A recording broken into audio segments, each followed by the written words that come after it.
Hello, everyone. Welcome to this session, GPU-accelerated Zarr. Our speaker today will be Tom. And give me a second while we welcome Tom to the stage. Virtual. Thanks, MK. Cool. Yeah, so my name's Tom Augspurger. I'll be talking to you today about GPU-accelerated Zarr. So first of all, just a little bit of background about Zarr. It's a storage format for n-dimensional arrays, kind of like HEF5 if you use that. So n-dimensional arrays, think like you have a big temperature array or something. Might have dimensions like X, Y, Z, like a height above ground, time, ensemble, model memory. You have these, high dimensionality arrays. And these arrays, since they can get so big, they'll be kind of chunked up into smaller pieces along one or more dimensions. That makes it easier for storage and transmission and analysis to chunk it up into smaller pieces. The individual chunks, they get compressed to save on storage costs and can speed up your analysis even. And Zarr's, yeah, it's used on cloud, HPC, local file systems, lots of domains. I think it started in genomics, used a bunch in microscopy. I came across it in geospatial, so domain agnostic format. You can kind of arbitrarily nest like groups and arrays inside of those things, whole Zarr hierarchy. Today, we're just going to be talking about arrays and the chunks that are inside those arrays. And one additional thing, something that's new in Zarr version 3, is the concept of sharding. So the idea behind a shard, you still at the top level, you still have the array, so this large logical n-dimensional array. And at the bottom, you still have the chunks, these individual pieces of the array. But if you take a bunch of chunks, compress each of those individually, and then concatenate those bytes together, that gives you a shard. And that shard is what's actually written out to the file system or the object storage. Again, the hierarchy here is arrays, and then shards are collections of chunks that have been written together to a file. Shards are great for both like object storage and HPC file systems, just like having fewer files on the actual file system or object storage is generally good for these things. It's also great for GPUs. As we'll see in a bit, gives us this additional layer of concurrency that we can use to parallelize stuff, which is good. All Zarr workloads at a high enough level look pretty similar, reading some metadata and data from storage, decoding those bytes. So you run it through this codec pipeline to decompress and transform the bytes into an array, and then perform the computation. So here's a quick little example using xarray. Xarray, if you haven't used it, it's like this library for working with these types of labeled n-dimensional arrays. We can read some data from Google Cloud Storage. Xarray has this high-level syntax for slicing, give me the values at this particular coordinate this day. It knows how to translate that down to, these coordinates map to these specific chunks in the Zarr array. Go ahead and read those out, do your computation, in this case, doing a difference between two observations or model outputs in this case, and then making a nice pretty plot. So that's the type of data that we're working with in Zarr.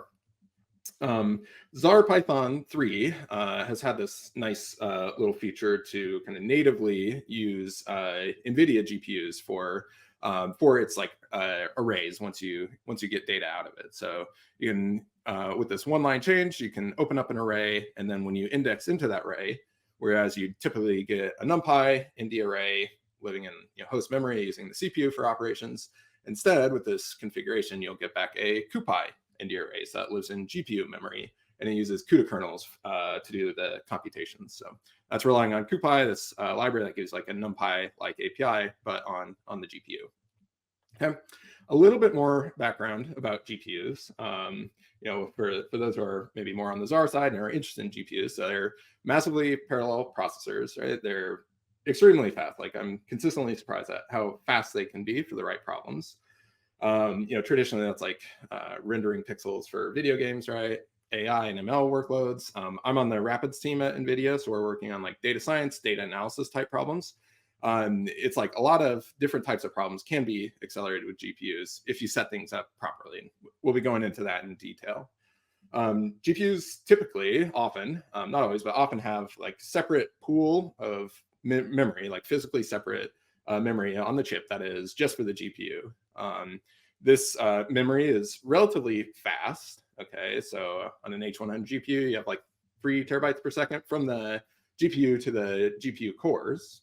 But it's relatively small, tends to be relatively small, something like 80 gigabytes on this particular chip, which is a big improvement over previous generations, and newer ones have even more. But broadly speaking, GPUs tend to have less RAM, less memory available. And then the interconnect between the host operating system and the device, the GPU, if you want to move data from the host to the device, tends to be relatively slow. So like theoretical max over PCIe is like 128 gigabytes per second. So relatively slow interconnect here. All this kind of means you want to be kind of careful with GPU memory, since you tend to not have as much of it. And you want to be careful about data movement. Ideally, you pick a spot in your pipeline where you move data from the host to device and you kind of leave it there over on the GPU, do all of your work, and then bring it back at the very end. You don't want to be moving a bunch of data back and forth between the host and the device. We're going to talk a bit about about how to program GPUs well. The main trick is just keeping them busy. Presumably you're using GPU because you care about performance and you want to get the most out of it. Today we're not going to be talking about how do you write like an actual GPU kernel. The kernel is just like basically a function that runs on the GPU. There's many talks about how do you do that with NVIDIA GPUs and CUDA. We're not going to be talking about that. We're going to be focused on kind of higher level things before we get to actually calling kernels. So want to take a moment just to think through okay, we have some code, and how does that actually run on the hardware at a very high level? So on the CPU, things are fairly straightforward. We don't know exactly what read chunk is doing, but assuming it's not doing anything weird with threads or async or whatever, it's going to run pretty normally. It's going to do its thing, going to get its result, return it, and then our program will move on to the next line, right? It's going to do its thing, compute the value, return it, control flow, flows on to the next line of the program. It's kind of this very linear thing, all makes sense. Nothing too surprising here. On the GPU, though, things do kind of get a bit more complicated because we've got these two things. We have the host, so our Python program in this case, it's running on our host, our CPU. But we're offloading work to our device, to the GPU. And so we kind of have these two things going on. When you're programming GPUs, in order to keep them busy, you kind of have these two things. You want your host to kind of stay ahead of your GPU, essentially. So it's going to be doing things. Maybe it makes some sort of CUDA API call here to tell the device, hey, I'm giving you some work to do. Go do it. I'm not waiting around. Okay, I'm moving on to the next thing. So our host program has already moved on to this second read when this first read on the device maybe hasn't even completed yet. So I kind of have this halfway shaded here because this is currently in flight. The GPU is working on it, but it hasn't finished. But our Python program, our host, has kind of moved on, and it's maybe even moving on to transforms. Now we're calling a function on the result of this function, and maybe it's not even ready yet. And so what does that mean? So it takes a little getting used to. There are reasons for it, but we do have these two layers here. There's what the host is doing, which does kind of map back to that linear control flow in your program, right? It's stepping through these. That's just on the host side, and could be ahead of what's happening on the GPU. If you do need to bring these back into line for whatever reason, there's this, at least in CUDA land, there's this default stream that everything by default runs on. And if you need to bring them back together, you can call stream.synchronize. One thing I'll note about this program, and this will be true of the Zarr workload we're taking a look at in a minute, is there's this additional layer of concurrency here that we could be exploiting that we're not. So we have this read operation on A, and then we transform A.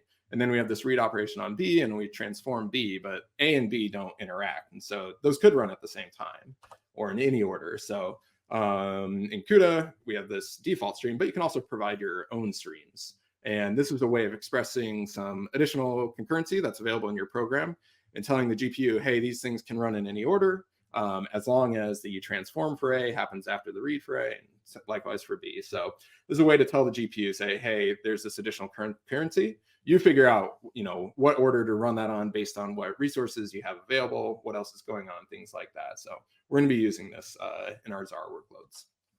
So quick little summary there is in order to get the most out of your GPU, a lot of it comes down to just making sure your host program is giving it sufficient work to do. Okay, so we're going to be using some tricks to make that happen. Okay, I want to take a look now at kind of like a sample Zarr workload. Very, very artificial. I'll be the first to admit that.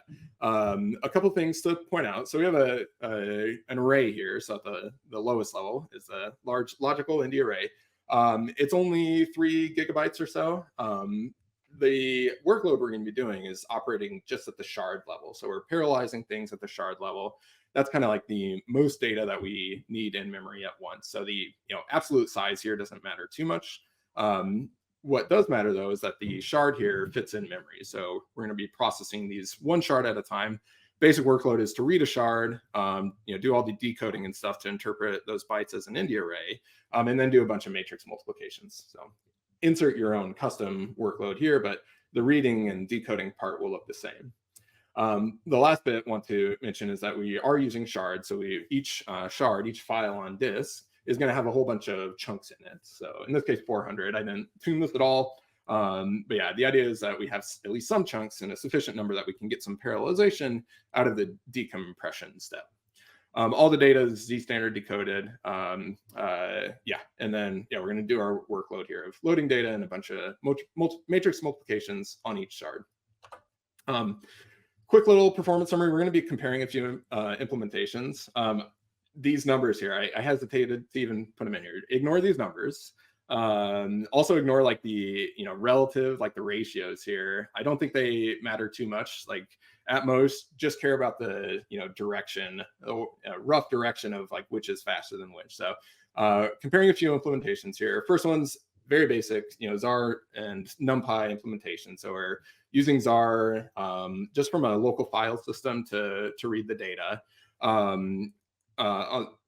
Local versus remote really doesn't matter here. Earthmover had a really good blog post on like getting the most out of your IO on the cloud. So from S3, I think their experiment was. The upshot of it is like, it doesn't really matter. You can max out the NIC and things will be good, whether you're on local or remote file systems. In this case, we're using a local file system, read the data into host memory. We're using num codecs to do the Z-standard decompression. And then we're using NumPy and whatever uses BLAS to do the matrix multiplication, and then storing that scalar result somewhere. Okay. Second implementation is the same, except we've done the zarr.config.enable GPU. So today that means the IO, so the reading of files from the store, and the decompression, that's still going to happen on the host and the CPU using num codecs for the decompression. And then it's going to copy the decoded bytes over to the device and use CuPy for the matrix multiplication. So the difference between here is just the matrix multiplication. Turns out, CuPy and GPUs are fast at matrix multiplication, so we get the speed up here, even despite having to transfer the data. Final thing is a kind of custom codec, custom IO pipeline. I was just kind of curious, like, so this is faster, but like, is it as fast as it could possibly be? And that's what we're actually going to spend most of the time on. Is like, no, this like basic zarr-python enabled GPU is like very convenient, but it's not yet at like the speed of light. We can get faster here, and so we'll be talking about what makes that faster for the remainder of the talk. So again, just this IO pipeline, right? What does it involve? You have to read bytes into in this case, host memory, and then transfer those bytes to device memory. I will mention there is GPU direct storage. This is this project from NVIDIA where you can kind of bypass the OS entirely for IO. I haven't had a chance to try that out, but would be fun to see what that does to performance. But anyway, in this workload, we are reading bytes into host memory and then transferring the bytes to the device. Once you have these bytes in the device, you can decode them into an India array. And remember, we have a shard's worth of bytes, so we have a bunch of arrays here concatenated together, and we want to decompress each of those into an India array. We're going to be using NVComp for that. Talk a bit more about that in a minute, and then matrix multiplications with CuPy. Yep. End of the day, what makes the GPU fast is always going to come down to the hardware, right? You have tons and tons of cores, you have fast memory, all that stuff. That's what makes it fast. And our main goal, at least like in this prototype, and I think in general when you're using GPUs, is like make sure you're not slowing down the GPU. Give it enough work to do. Avoid like these pipeline bubbles and slowing it down on the host side. Make sure to give it enough work to do. So when I would look at like the initial profile of like the zarr.config.enable GPU, notice like a few things that were slowing us down. First thing was memory allocation. So asking your OS for memory, either on the host side or the GPU, both sides. If you're doing that on a critical path for a fast enough workload, that can slow you down. And this absolutely applies to the CPU versions too. And so like things with like intermediate arrays and like reusing buffers and things like that, I think is something that zarr-python can pick up. So check out this issue if you're interested in that. Second thing we're going to use is pinned host memory. So this is a special type of memory. When you ask the operating system for memory, you can say, hey, I want you to put this memory here and don't move it. Don't like page it out or anything. If system's low on memory, it needs to not move. And that's what lets the GPU kind of directly access the memory. And that's going to speed up our transfers from the hosted device. And then the final thing we're going to do is be really careful about using like CUDA streams and this additional layer of concurrency to overlap all of these different pieces of like reading data from disk, these host device transfers, decompression, the actual matrix multiplications. Kind of want like all of those or as many of those running at the same time. And what that comes down to basically is making sure that your host program doesn't slow stuff down. Give the GPU sufficient work, use CUDA streams to express this like additional layer of concurrency and do more than one thing at once. Okay, let's go through the individual stages then. So first of all, we're gonna read some bytes from disk. Like I mentioned, we're going to be very careful with memory allocations. And in particular, we don't want to allocate any large buffers inside of this critical loop. So by the time we've decided, okay, I'm going to be processing this specific shard, we would kind of want like all of our memory available ahead of time. This isn't always going to be an option for you. Like if you're in a Jupyter notebook or something, just doing some interactive analysis, probably not an option. But if you do have like an ETL pipeline or something where you're processing thousands of shards, maybe you do have this option for allocating a big pool of memory ahead of time and then reusing bits and pieces of that pool for processing individual shards. Anyway, for this workload, we do have it available. And we've allocated this host buffer ahead of time. You could use regular Python, bytes or whatever, NumPy empty. In this case, we are using CuPy, CuPyX to allocate this slab of pinned memory. Okay, so that'll come be relevant in the next section. We're talking about transferring. Then we're using basic Python, open file object, reading into an existing buffer here. Nothing special about that. I will note though that this is running on the host, right? So this is a blocking API. If it were too slow, then we could potentially offload this to a thread. When you're reading from remote storage, you're probably using async IO to do a bunch of these concurrently. So anyway, I'll just mention that this is on the host. And I'll show a bunch of Insight systems profiles. The way to read these is kind of on the bottom here. This is for the first shard. We have what's going on our host. So this is running on the CPU. Reading from disk, it takes about 16 milliseconds to read this particular shard. And while we're reading this first one, you can see up here, this is what our GPU is busy doing, and it's doing nothing right now because it's the first shard. But if we look at like the second or third, whichever one this was, it took 21, 22 milliseconds to read this specific shard. And while we were doing that read on the host, our GPU is busy doing other stuff up here on a previous shard, in this case, decompressing some bytes. So that just tells us that we are getting some overlapping of IO on the host and computes on the device. So that's great. Once we've read data into host memory, we can go ahead and transfer it to our device. So again, we've used this kind of special type of host pinned memory, right? So the OS isn't going to move it. Our GPU can kind of use a fast path to copy it from the host to the device. And then just like on the host side, we don't want to be making large device allocations on the GPU. So again, we've pre-allocated some slab of GPU memory, which we have in this CuPy indie array here. And we're using its .set method to set the contents of that array to be the host buffer. We didn't really talk about shards, like how they work internally, but there's this index. Not going to get into that in detail, but yeah, we're going to copy the contents of that shard over to the device. This is happening in CUDA land now. So previously we were just on the host. Now we're moving to the GPU. So this is going to happen on a CUDA stream. And this is way too small to see, I know, but the only thing that really matters is right here under my mouse, we have this little red section. So that corresponds to what happens on the host. And that's this bit of code here. Just calling the set, and that's doing some CUDA mem copy async thing. Just calling a CUDA API on the host and instructing the device, hey, copy the contents, from this memory address in host land over to the device. So this small thing, which takes like tens of microseconds, expands to this longer thing, like tens or hundreds of milliseconds, but it's running at nice, like 50 gigabytes per second or so, if I remember correctly, to transfer the data. So this ends up not being our bottleneck. Yep. Great. Oh, and one more thing to mention, it is happening on a CUDA stream. So this thing is in the teal is the memory copy. And then an insight shows the kernels, like the actual computation functions in the lighter blue here. And we can see as we're copying this specific shard's worth of bytes over to the device, the GPU is also busy computing a matrix multiplication. So we're getting overlapping between the host to device transfers and computations on previous shards. Once we've got data to the device, we need to decode it, right? Right now, we just have a shard's worth of bytes, a bunch of arrays that have been concatenated together. We need to know where each array begins and ends so that we can decode it properly. I have no idea how to write a Z standard decoder.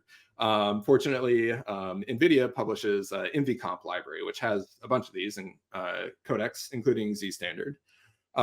So the nice thing about that API, and again, this is why it marries so nicely to Zarr sharding, is you can provide it basically a list of arrays to decode.